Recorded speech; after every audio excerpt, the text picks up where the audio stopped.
Seja muito bem-vindo a mais um vídeo no canal da Coder. Hoje nós vamos continuar a série de arquitetura com a parte dos pilares da orientação a objeto. Eu vou colocar dois vídeos que eu gravei anteriormente, então já deixa o like, compartilha aí, comenta, né? Eu vou pegar dois vídeos que eu gravei no curso de Java, mas os vídeos são universais, ele funciona para Java, funciona para Python. Qualquer linguagem orientada a objeto vai seguir os princípios, os pilares da orientação a objeto. Então, um vídeo de 6 minutos vai ser um vídeo relacionado a uma visão geral dos 4 pilares, né? Encapsulamento, herança, polimorfismo e abstração. E o outro vídeo já vou entrar no pilar de encapsulamento, que é um dos pilares mais importantes, até porque não é simples você criar código encapsulado. Até porque não é simples criar um código com baixo acoplamento. Um alto acoplamento é ruim, um baixo acoplamento é bom.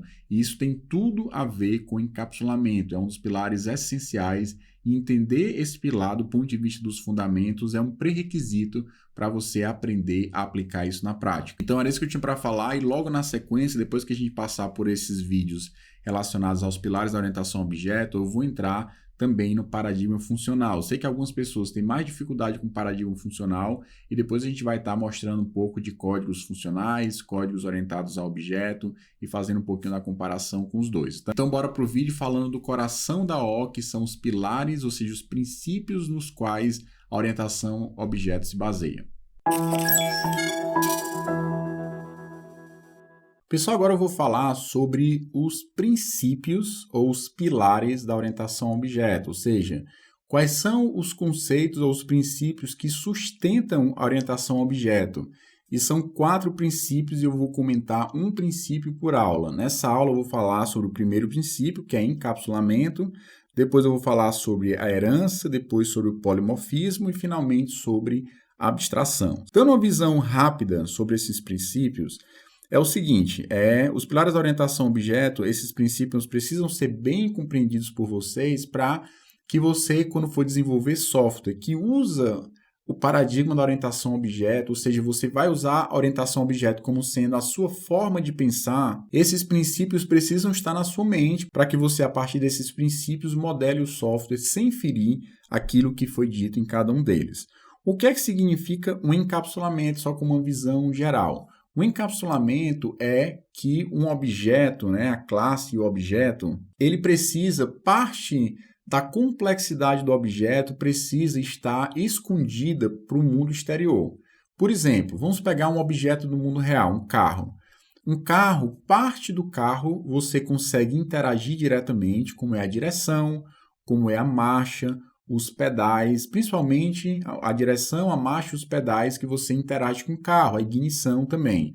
Mas você não precisa conhecer como funciona internamente o motor do carro. Você pode nunca ter visto um motor, você nunca ter tido a curiosidade de abrir o capô do carro para ver o que é que tem dentro e você ainda assim será capaz de dirigir um carro, porque você consegue lidar com a direção, com a marcha, com os pedais, que é a interface de comunicação entre o ser humano e o carro.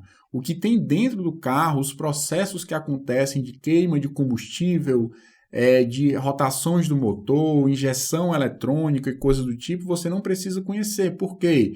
Porque esses detalhes ou essa complexidade está encapsulada dentro do carro. Então, você não precisa conhecer os detalhes internos de um objeto para usar esse objeto. Esse é o primeiro princípio, o encapsulamento. O segundo princípio, a herança, que eu vou ver na próxima aula, é um princípio, aqui só para dar uma visão geral, é um princípio de reuso de código. Assim como a gente viu o reuso de código usando composição, a herança também é um tipo de reuso de código. Só que enquanto na composição você tem uma relação, por exemplo, um cliente tem umas compras.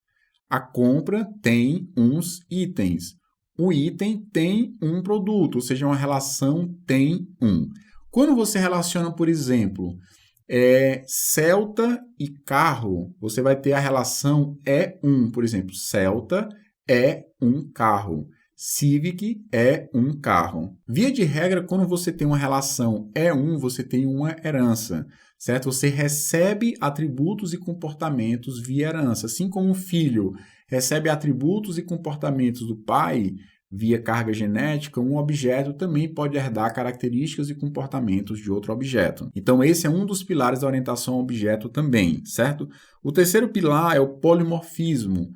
É a capacidade que você tem de usar algum conceito mais genérico e dentro desse conceito mais genérico você colocar coisas específicas. Por exemplo, eu posso criar no meu sistema um atributo animal, por exemplo, e associar a esse animal um cachorro, e associar a esse animal um gato. Por quê? Porque são conceitos, animal é mais genérico e gato e cachorro são tipos de animais. Ou seja, para haver um polimorfismo, dependendo do tipo de polimorfismo, eu vou explicar mais na frente, precisa haver herança. Então, existe uma herança entre animal e gato, porque gato é um animal, cachorro também é um animal. Então, como eu consigo ter esse mecanismo de herança, eu consigo criar um atributo do tipo animal e atribuir valores mais específicos, né? Tipos mais específicos. Então, é por isso que em algumas situações a gente conseguiu criar, por exemplo, um atributo do tipo lista, só que na hora de criar eu criei um array-list, ou seja, eu tenho lista desse lado e array-list do outro.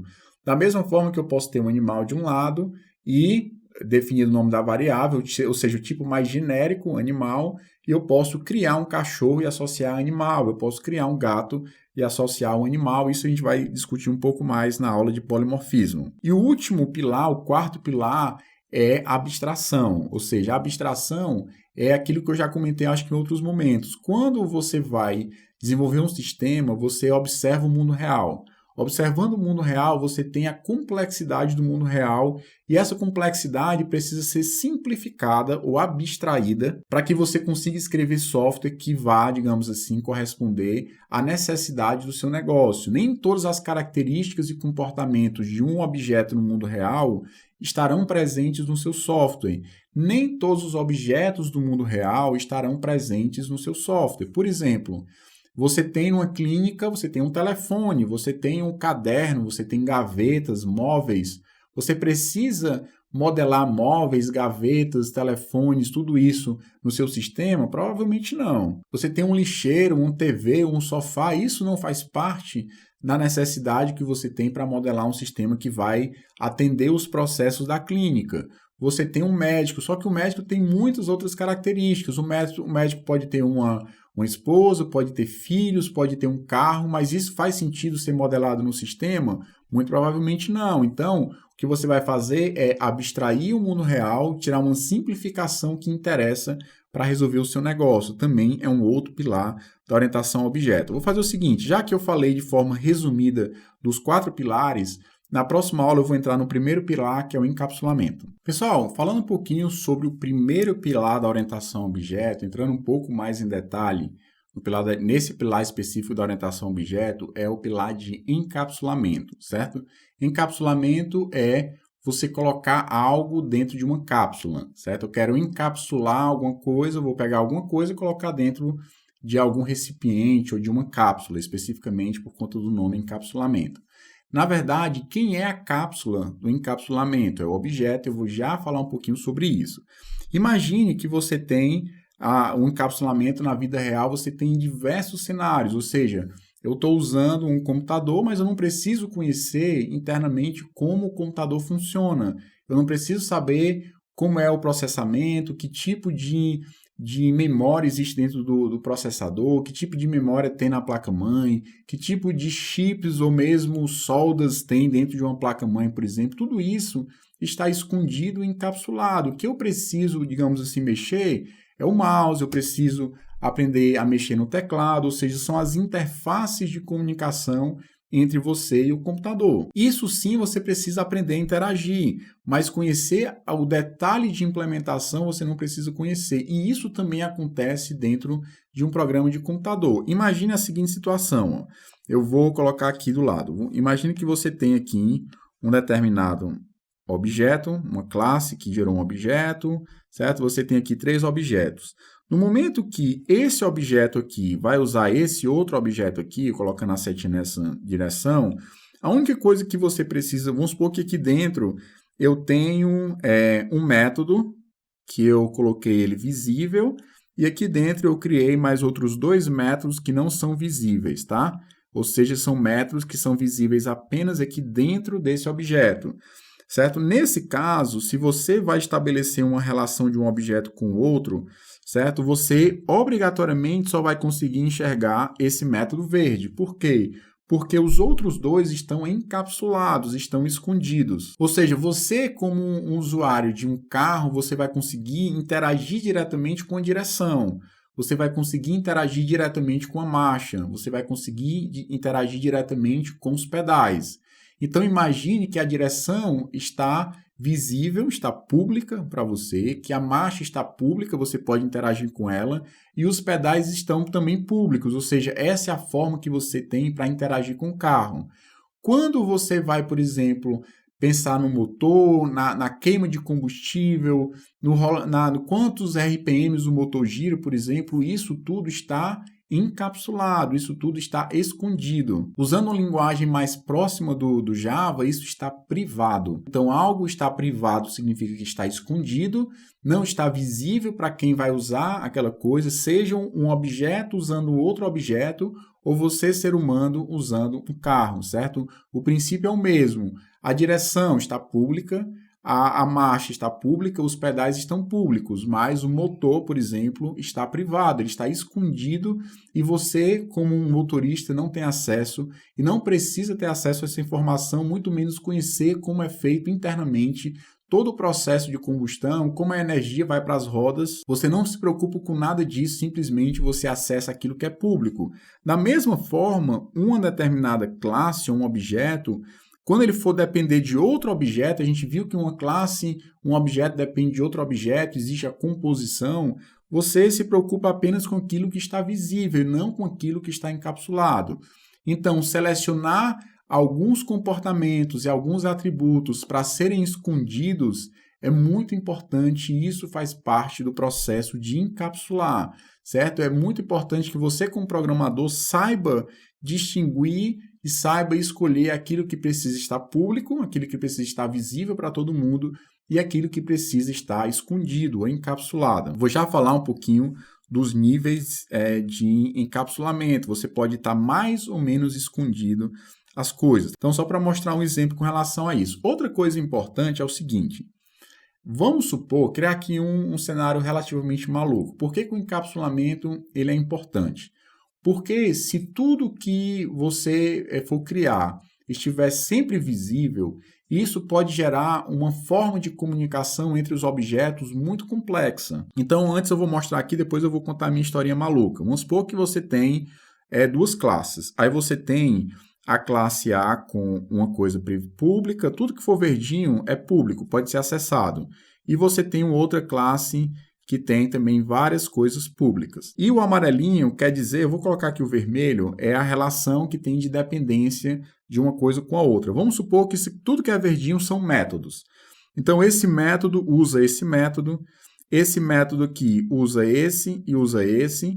Esse, eu vou colocar a seta aqui, nessa direção, aqui, nessa direção.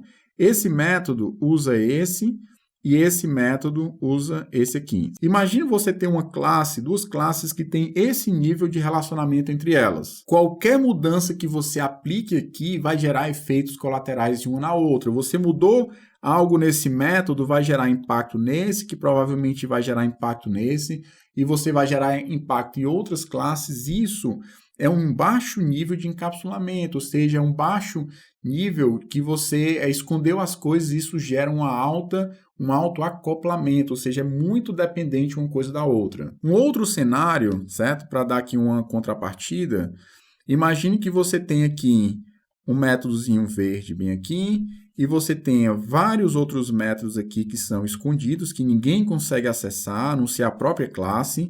E aqui desse outro lado, do mesmo jeito, você tem um métodozinho verde e aqui você tem vários métodozinhos que só a classe pode acessar e tem um métodozinho amarelo aqui que depois eu vou entrar em detalhe, um outro nível de encapsulamento que nem é verde, nem é público e nem é vermelhinho privado. E nesse caso você tem aqui uma relação, por exemplo, pegar aqui um roxo, só para mudar a cor, e você tem uma relação apenas nesse sentido. Esse método precisa desse outro. Ou seja, esse é um tipo de cenário muito mais saudável. Por quê? Porque mesmo que você mude alguma coisa aqui dentro desse vermelhinho, eu mudei um código aqui, é possível que, como você mudou só no vermelhinho, você não precise gerar um impacto na outra classe. É bem mais provável que nesse cenário você não precise gerar um impacto, diferente do outro, que há um alto nível de acoplamento, ou seja, muito acoplado. Imagine 10 pessoas correndo uma maratona, cada uma independente da outra. É muito mais rápido que 10 pessoas correrem todas de mão dada, certo? Então, o nível de dificuldade vai ser muito maior quando você tem um alto grau de dependência entre as coisas. E em que vai te ajudar nesse processo de esconder parte do código que não precisa estar público para todo mundo é exatamente o encapsulamento. E o que eu estava querendo dizer é o seguinte, quando você esconde parte da implementação, quando um engenheiro vai criar um carro, ele esconde parte das coisas, é para que você tenha o mínimo de interação possível, para que você possa usar o carro da forma mais fácil possível, sem precisar entender a parte interna. Imagine a seguinte situação, vamos supor que cada companhia, cada marca de carro implemente a forma de dirigir de uma forma diferente. Vamos supor que a Ford, você precisa de vez em quando apertar um botão no teto para injetar gasolina porque eles não conseguiram resolver esse problema. Então você está dirigindo aqui, passa a marcha normal e tal, vez por outra vai ter um ponteiro no painel do carro que diz, agora precisa apertar para injetar mais gasolina. Você vai lá, aperta um botão aqui. Ok, a Ford funciona assim. Vamos supor que a Chevrolet já não precisa apertar o botão para injetar gasolina, mas a marcha você passa rodando uma maçaneta, por exemplo. Então, está aqui dirigindo a segunda marcha, roda a maçaneta. Vou passar mais uma marcha, roda a maçaneta de novo. Quer voltar? Roda a maçaneta ao contrário. Já a Ford passa a marcha normal, como a gente conhece, só que tem que apertar um botão. Já imaginou um cara que passou a vida toda dirigindo um Chevrolet, que dirige normal, não aperta o botão na gasolina, mas passa a marcha com uma maçaneta, ter que trocar de carro para um Ford? Isso seria muito difícil. Por quê? Porque a forma de comunicação entre o motorista e o carro mudou. Então, quando você muda a forma de comunicação, isso gera impacto para quem está usando aquela coisa. Então, quando você muda algo que é público, quando você muda algo que é, digamos assim, visível para o outro objeto, provavelmente aquela mudança irá causar um efeito colateral. Então, quanto mais coisas escondidas, quanto menos você expor para o usuário ou para o objeto que está usando aquele objeto, quanto menos ficar visível, ou em outras palavras, quanto mais encapsulado for, mais escondido for, menor a chance de você ter problema no relacionamento das coisas. Imagine, por exemplo, um outro cenário. Você se expõe de uma forma muito constante nas redes sociais. Tudo que acontece com você, você se expõe. Nessa situação, você vai ter uma chance muito maior de ter problemas do que pessoas que são reservadas, que escondem mais os detalhes da vida, porque nesse sentido você vai ter uma exposição menor, então as pessoas vão ter menos chance de alguma forma, ter um relacionamento ruim, certo? Seria mais ou menos isso que eu quero dizer com encapsulamento, ou seja, o objeto ele é uma caixa preta, ou seja, escondido a implementação, e você expõe algumas coisas, ou seja, você expõe aqui algum atributo para poder ser usado, você expõe um método, um atributo e um método. Isso aqui é aquilo que está público, que está visível, mas dentro da implementação você não precisa conhecer para usar um determinado objeto. Ou seja, tanto um carro pode ser visto como uma caixa preta, como o próprio objeto que você cria dentro de um programa também pode ser. Quando eu falei encapsulamento envolve a cápsula. E quem é a cápsula? A cápsula é exatamente o objeto. E esse objeto, ele é um agrupador. Ele agrupa o quê? Os membros do objeto, que são atributos e comportamentos. Eu estou falando isso já há um bom tempo. Desde o capítulo de métodos e classes, eu estou falando que o objeto ele agrupa atributos e comportamentos. E o fato de você agrupar atributos e comportamentos te dá uma maior chance de você conseguir encapsular as coisas. Se você coloca o método, que vai alterar um determinado dado bem próximo do dado, é possível que aquele dado não precise ficar visível para nenhuma outra classe do seu sistema, porque você já tem ali dentro da classe um método que vai alterar aquele dado. Então, você pode tornar aquele dado encapsulado. ou seja, aquele dado fica escondido para todo o resto do sistema e você garante que o único método que vai alterar aquele dado é aquele método que você criou naquele ponto dentro da classe. Isso te dá um grau de segurança maior, porque, por exemplo, vamos supor um exemplo muito simples, você criou um objeto, certo? Você criou aqui um objeto chamado pessoa, e a pessoa tem um atributo chamado idade. É óbvio que esse atributo idade, ele não pode ser, por exemplo, o valor menos 30. Alguém tem menos 30 anos de idade? Não. Mas se você coloca o atributo idade para ser um atributo encapsulado ou escondido e você cria métodos que vai alterar esses valores, né, da idade, nesse método você pode validar e não permitir que a idade seja fornecida para, por exemplo, um valor negativo. Se for uma data de nascimento, você pode não permitir colocar uma data no futuro, porque só é data de nascimento daqueles que já nasceram. Então, quando você tem uma cápsula, quando você tem uma estrutura que agrupa essas duas informações, ou seja, atributos e comportamentos, você tem uma maior possibilidade de conseguir ter encapsulamento, porque os dados e os métodos e os comportamentos que alteram os dados estão juntos dentro do objeto, ou seja, juntos dentro das cápsulas. E aqui você tem em Java, agora partindo um pouco mais para a prática, você tem os modificadores de acesso. Nós temos o modificador private, que é o nível mais, digamos assim, restrito possível. Você tem um default, você tem o protected e você tem o public. Vou falar para vocês, começar pelo private e pelo public, que são os dois mais usados e são os dois mais fáceis de entender. Quando você define uma classe, aqui essa bolinha representa uma classe, certo? E aí você cria um atributo dentro da classe do tipo privado, vou colocar vermelhinho aqui, você cria um atributo privado. Quando você cria um atributo privado, ele só pode ser acessado dentro da própria classe. Nenhuma outra classe pode acessar diretamente esse atributo. Você não pode criar uma outra classe no seu sistema, e aí vamos supor que você cria aqui um método. A partir desse método, você não consegue acessar um atributo privado de uma outra classe. Por quê? Porque é um atributo privado, então isso aqui não pode acontecer. O que pode acontecer é você definir um método visível, certo? Eu vou já falar do público. E esse método, sim, ele acessa o atributo privado. Você até pode, a partir de uma outra classe, acessar esse método público e esse método acessar o privado. Mas se ele é privado, só pode ser acessado dentro da própria classe. Então, esse é o nível de visibilidade mais restrito possível, que um determinado atributo ou método só é visível dentro da própria classe, só pode ser acessado diretamente na própria classe. Um outro cenário é o extremo oposto, ou seja, você criar um atributo ou um método, tudo isso vale tanto para atributo ou para método, certo? Você criar ele verdinho aqui, public, o que é que significa? Que qualquer classe do seu sistema pode acessar esse atributo ou esse método público. Diretamente, não tem nenhum problema, é público em qualquer lugar do seu sistema, sem nenhuma restrição, pode acessar um membro público. Então, esses são os dois extremos.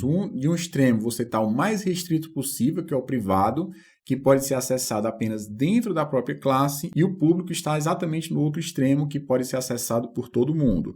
Beleza, Léo, aqui nós temos esses dois extremos, eu entendi, mas está faltando ali os do meio, né? Que é o pacote e o protected. Eu vou falar do pacote por enquanto, depois a gente fala um pouco mais do protected mais na frente, certo? Vamos imaginar que você tem aqui um pacote A e você tem aqui um pacote B.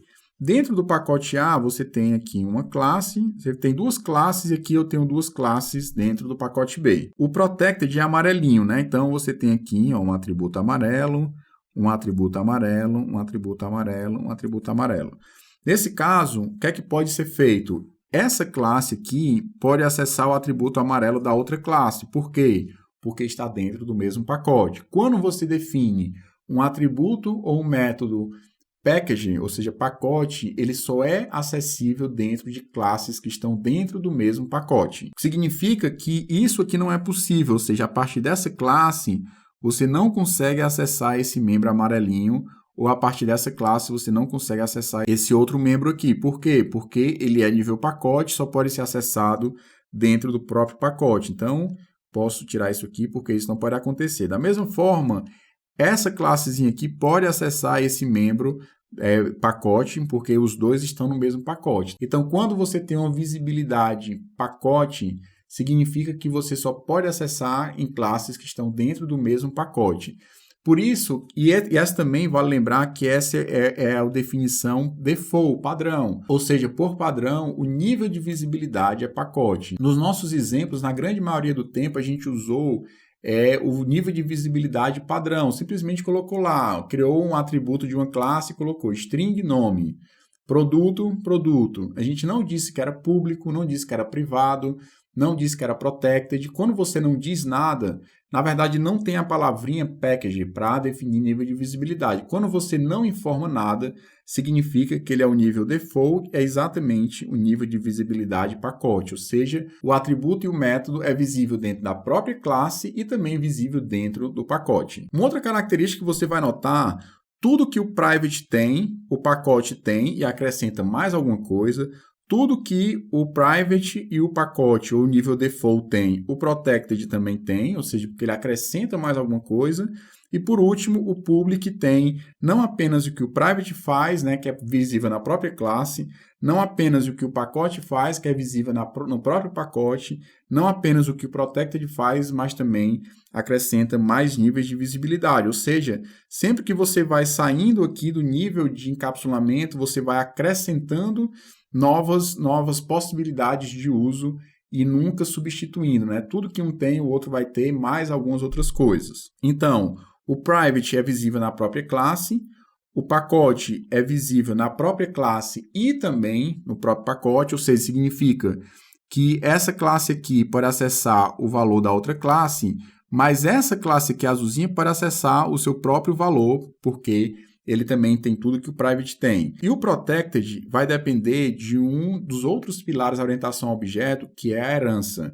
Em outras palavras, você pode sim acessar um atributo em outro pacote desde que ele seja herdado. Então, a diferença do pacote para o protected é exatamente que um atributo protected ele é visível no próprio pacote, ele é visível na própria classe e ele é transmitido por herança para um outro pacote. E a gente vai entender um pouco mais desse nível de visibilidade quando a gente for trabalhar com herança, quando a gente entender o princípio da orientação a objeto de herança. E por último, o público é aberto para todo mundo. Esses são os princípios, esse é o princípio do encapsulamento, certo? Você tem o objeto como sendo a cápsula, atributos e métodos, e você tem níveis de visibilidade.